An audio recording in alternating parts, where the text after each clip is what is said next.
ორგანიზაცია შეზღუდული შესაძლებლობის მქონე პირთა უფლებებისთვის 1 წლის გახდა. საიუბილეო მიღებაზე ორგანიზაციის ხელმძღვანელობამ წლიური ანგარიში წარმოადგინა. მთავარ მიღწევად თამაზ მჟავნაძე შშმ პირთა ოჯახებში არსებული კომპლექსის დაძლევას, მათ ირგვლივ არსებულ პრობლემებზე ხმამაღლა საუბარსა და ხელისუფლებასთან დიალოგის შედეგად ინფრასტრუქტურის კუთხით გადადგმულ ნაბიჯებს ასახელებს. ორგანიზაციის 1 წლის იუბილეს სამთავრობო და არასამთავრობო სექტორის წარმომადგენლები ესწრებოდნენ. მათ პირობა დადეს, რომ ორგანიზაციის ინიციატივას მომავალშიც გაითვალისწინებენ. სამინისტროებსა და მუნიციპალიტეტის წარმომადგენლებმა შეხვედრაზე იმ საკითხებზე ისაუბრეს, რომელთა განხორციელებასაც უწყებები მომდევნო წელს გეგმავენ.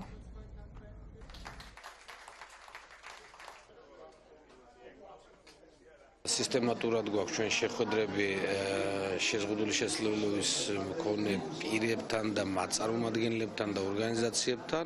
სწორედ ამისთვის მივიღებენ გადაწყვეტილება და ცალკე ამ მიმართულებით ყავს მრჩეველი ამ კუთხით. ბათუმის მერია აქტიურად ითანამშრომლებს ისევ როგორც თამასთან, ასევე ამ ტიპის ორგანიზაციებთან მე ძალიან ბევრს ვიცნობ და ეს აქტიური თანამშრომლობა მოგცემ საფუძველს და საშუალებას იმისა, რომ ჩვენ შემდგომში ეს იქნება ინფრასტრუქტურული თუ სხვადასხვა კუთხით გამოვასწოროთ მდგომარეობა. ვფიქრობთ, რომ გავაადვილოთ მათთვის აი ესეთი მომსახურის მიწოდი როგორცა ეტლები, სმენის აპარატები. გარდა მაგისა ჩვენ უსინათლოებისათვის ვფიქრობთ, რომ შევიძინოთ ხელჯოხები. გარდა მაგისა ჩვენ დასაქმების კუთხით ვფიქრობთ, რომ შეზღუდული შესაძლებლობის მქონე პირები გადავამზადოთ მიზნობრივად ამ სპეციალობაში და შესაბამისად ვიზნოთ მათ დასაქმებაზე.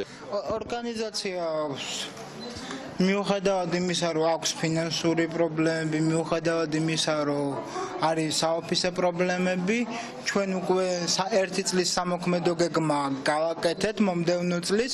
ჩვენ მოვდივართ ახალი ენერგიით, ახალი შემართებით, შშმ პირებზე მეტი საგანმანათლებლო პროექტებით, სოციალურ პროექტებზე შეთავაზება სამინისტროებს.